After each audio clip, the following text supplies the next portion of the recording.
National Institute of Technology, Sikkim.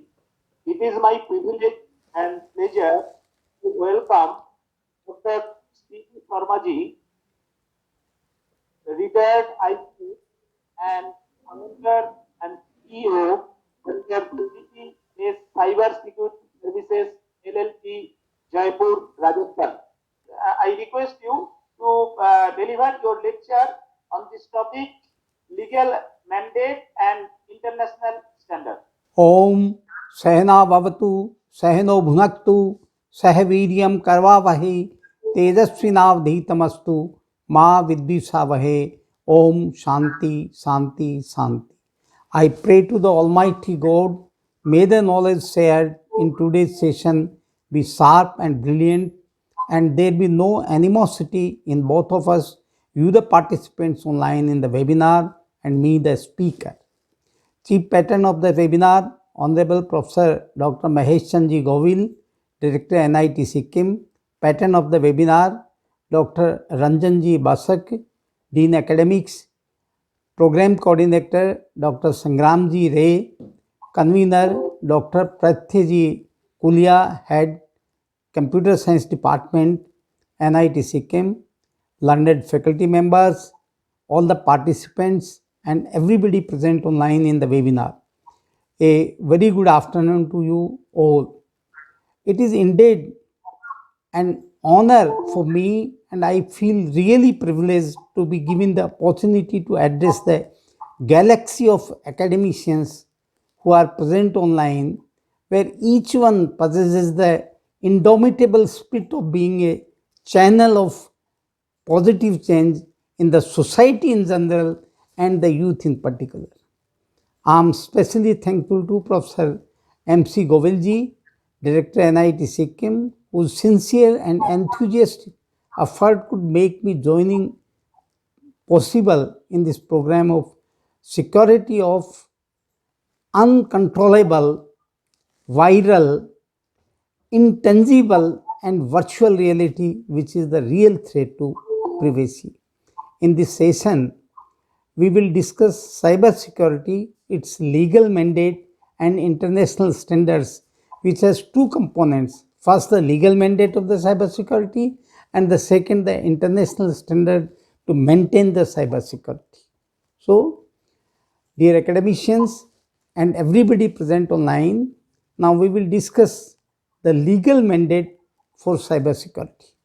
We all know that there is a paradigm shift due to the revolutionary development in the digital and computational technology, though it has made our life easier, accelerated, and excellent, but at the same time, we are also facing serious new threats in the form of data theft, attack on privacy, and other types of cyber crimes, and are impacted badly by the same.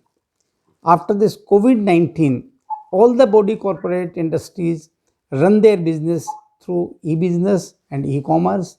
All educational institutions are imparting education online, in which all the transactions are carried out by means of electronic data interchange using computer resource, internet, intranet, extranet, or the combination of these nets. Every individual, association of individuals, corporate, professional, businessman, industrialist, researcher, academician, students, all and everybody is so adversely impacted that today's prime concern is how to protect one's information or data. To say how to protect data from the clutches of cyber criminals. This is of utmost importance.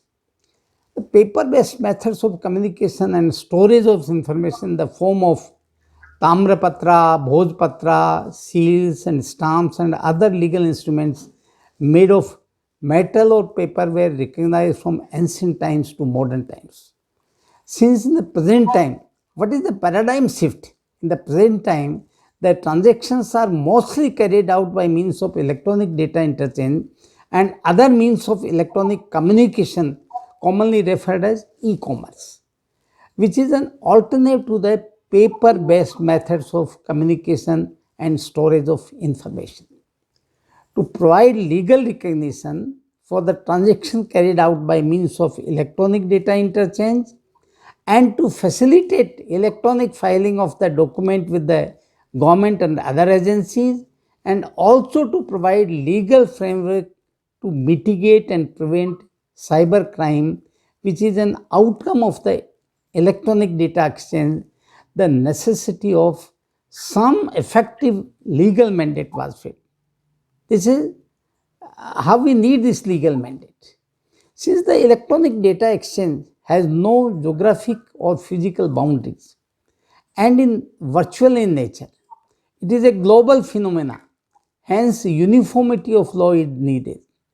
After recognizing this fact, first of all, the United Nations Commission on International Trade Law adopted the model law on electronic commerce, which was further adopted by the General Assembly of United Nations by the resolution dated 30th January 1997 and recommended to all the member states that all member states will give favorable consideration to the said model law which they have accepted whenever they enact, means whenever the member states enact and revise their laws on recognition of electronic data interchange.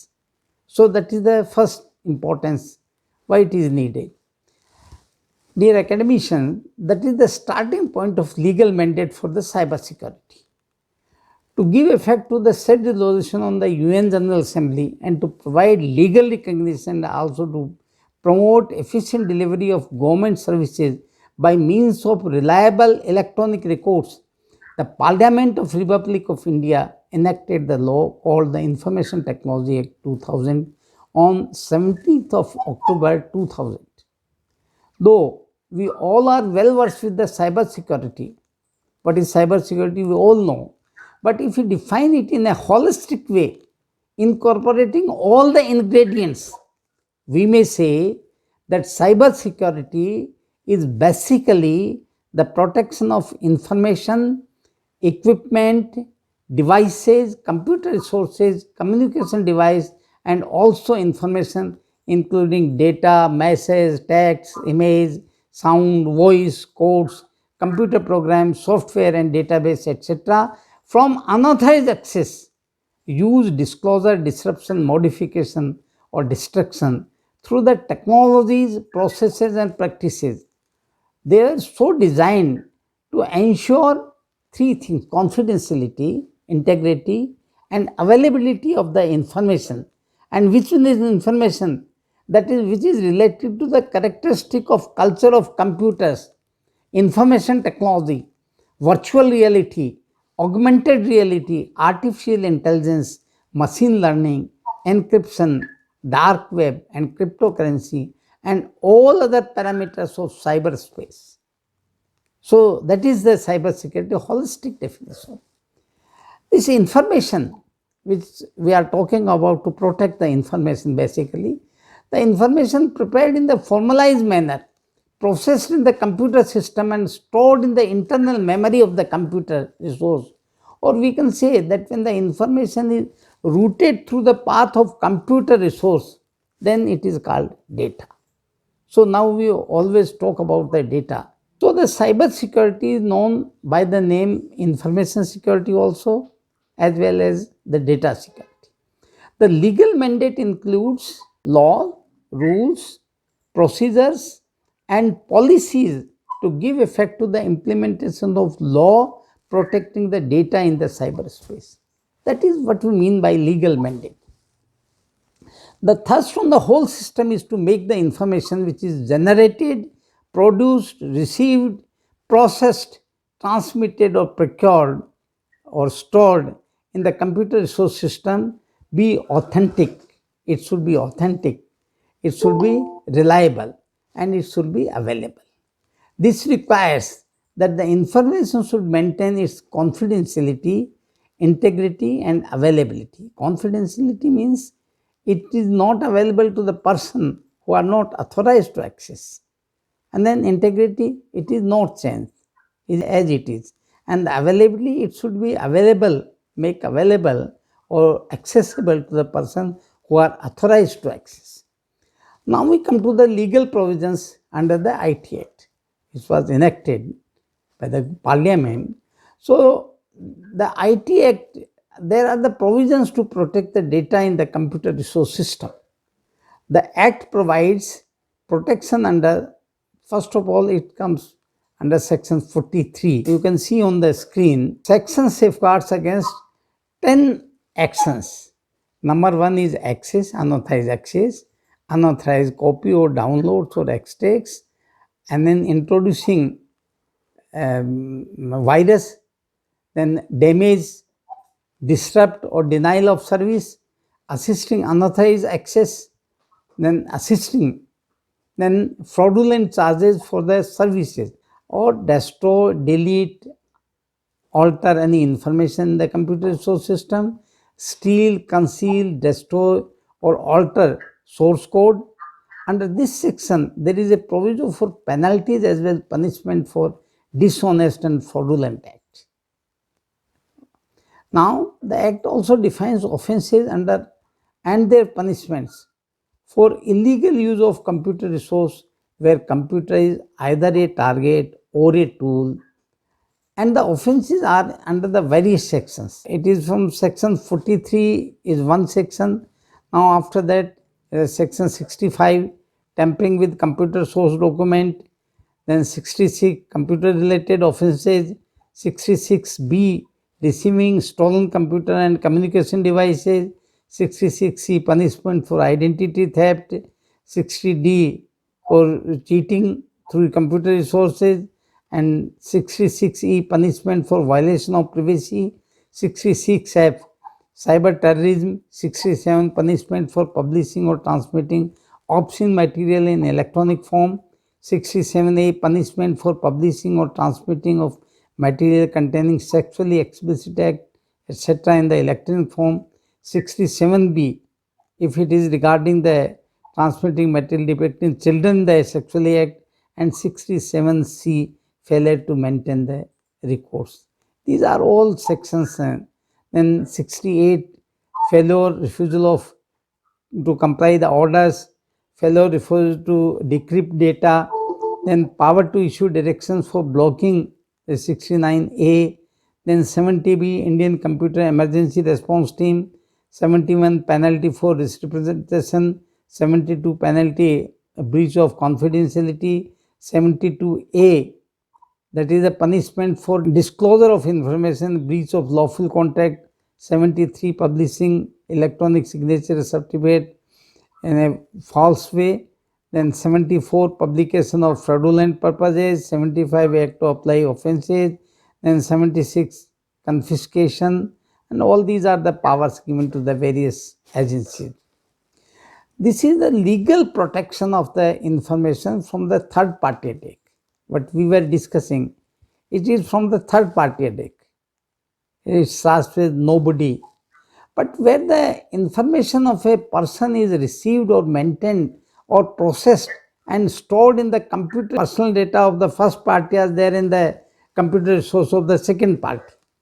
So, if he is negligent, if the information of the person is accessed unauthorized, causing wrongful loss or wrongful gain to the person, is also covered by law. There is a section 43A for this. Because the government of India, when it recognizes that the mandated practices and procedure on information security, so they amended this act by inserting section 43A. New section was introduced, and this section defines this is about the compensation to failure to protect the data. So basically it is just to protect the legal mandate is just to protect the data as the cyber security. So this defines where a body corporate possessing, dealing or handling any sensitive personal data or information in a computer resource. So first it is applicable to the body corporate. Number two, the body corporate should have the computer resource which it owns or controls or operates. Third is if it is negligent in implementing, maintaining reasonable security practices and procedure and thereby causes wrongful loss or wrongful. So third thing which is required is that he should maintain the reasonable security practice and procedure. So there are three things important. Now it has also defined what is a body corporate in the act itself. Body corporate means any company, firm, sole proprietorship, association of individuals engage in commercial or professional activity. So it is applicable. Its a definition is so exhaustive. So everybody comes under the definition of body corporate. Now, second is the reasonable security practice and procedure. So there is a separate rules have been formulated under section 43, and that is the information technology, reasonable security practice and procedures, and sensitive personal data or information rules 2011. They enumerate the permission for collection of data. So who will give the permission? The person whose data are collected, you have to take the permission from him. Then purpose of collection, usage, its disclosure, transfer of sensitive personal data or information so collected, and reasonable security practices to protect the sensitive personal data. In these rules, it was a clear mandate that the body corporate who collects, receives, possesses, stores, deals or handle to provide the information shall have a documented privacy policy. That is again important. Rule 4 says that the body corporate shall have the documented privacy policy, and that privacy policy shall be placed on the website of the corporate. These are two very important things. For reasonable security practice and procedure, the legal mandate is that they should implement comprehensive documented information security program, practices, procedures, and information security policies. That is important. That is under Rule 8.1, which is there on your screen. So that is required. And then the physical security control measures should be there to protect the information assets. What are these controls? So it is relevant to discuss the legal mandate to protect right to privacy of an individual. So the right to privacy, the United Nations has already been promoting right to privacy even before the digital age. We are talking about the digital age, but United Nations was very particular about the right of privacy even before the digital age through its human rights treaties and various international covenants. The United Nations, through its Article 12 of the Universal Declaration of Human Rights and Article 17 of the International Covenants of Civil and Political Rights, recommended that, important is, what the recommendation is, no one shall be subjected to arbitrary or unlawful interference in the privacy, family, home, or correspondence, nor to unlawful attacks on its honor and reputation, and everyone has the right to right to have the protection of law against such interference and attacks. That is the matter.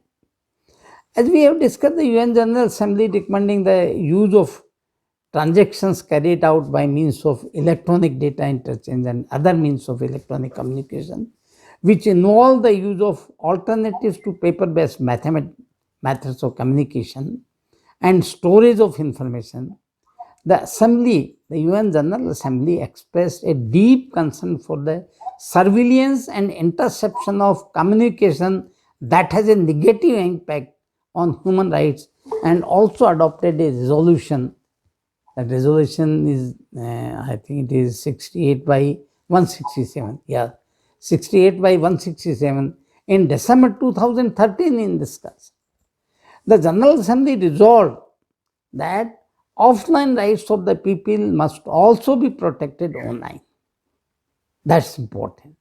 Offline rights of the people must also be protected online, and recommended all states, all member states, to respect and promote the right to privacy in digital communication by reviewing their practices, procedures, and legislations related to the digital communication, interception, and collection of personal data. The General Assembly gave emphasis to ensure full and effective implementation of the state obligation in this context. Now, it is an organization, OECD, the 34-member organization of Organized for Economic Cooperation and Development, OECD, in consultation with the broad group of stakeholders, have developed guidelines on the protection of privacy and transborder flow of personal data long ago in 1980, which were further revised in 2013. These guidelines have their influence on content of privacy law around the world. There are about, I think, 8 backbone privacy and principles which are included in the most national policies laws. The second is, after OECD, it is the European Union, EU. The European Union Parliament approved the General Data Protection Regulation, that is GDPR, approved on April 14, 2016, which is enforced on May 25, 2018. European Union gave protection to data an utmost importance and also declared that right to privacy is a fundamental right provided for every natural individual. This legal mandate is applicable to all data controllers or processors established in EU. Second, processes and monitors personal data of individuals who are in EU. And third, the data controller or processor who are established outside the EU where law of the one of EU countries applies. So it is applicable in all the 3 cases. Though the penalty of non-compliance is to the tune of euro 20 million or 4% of the global turnover of the preceding year, whichever is more means minimum, it is 20 million euro is the minimum. But there are no criminal proceedings and provisions for the imprisonment. Again, the third agency, a right to privacy provided to every natural individual is expected, since it is accepted worldwide. Almost all member states, means 157 countries across world, considered it necessary to give effect to the recommendation of United Nations by enacting law on data security in the respective countries. Now comes the recent proposed Personal Data Protection Bill 2019 in India. The Government of India also found that the present legal mandate to protect the data under Section 43A, which we just discussed, one who receives the data or processes data should have the reasonable security practice and procedure and follow the rules made under. So this Section 43A is insufficient and not compatible with the present IT security scenario. So the central government drafted a bill in 2018 on personal data protection, and on which Justice B.N. Sri Krishna committee, we have read in the papers, also submitted a report to the IT minister. After receiving the report, this bill was redrafted in 2019, and now it is in the parliament, the name Personal Data Protection Bill 2019. In the draft bill 2019, the important thing is the personal data, the sensitive personal data, the financial data, the generic data, and data fiduciary are explicitly defined. And for the non-compliance and on the contravention of the provisions to protect the data, there is a penalty proposed which may extend to 5 crore rupees or 2% of the total worldwide turnover of the preceding financial year, whichever is higher. Again, whichever higher means 5 crore is a minimum. So these are the glimpses of legal mandate for the cyber security in India and outside world globally for the protection of privacy. Thank you very much.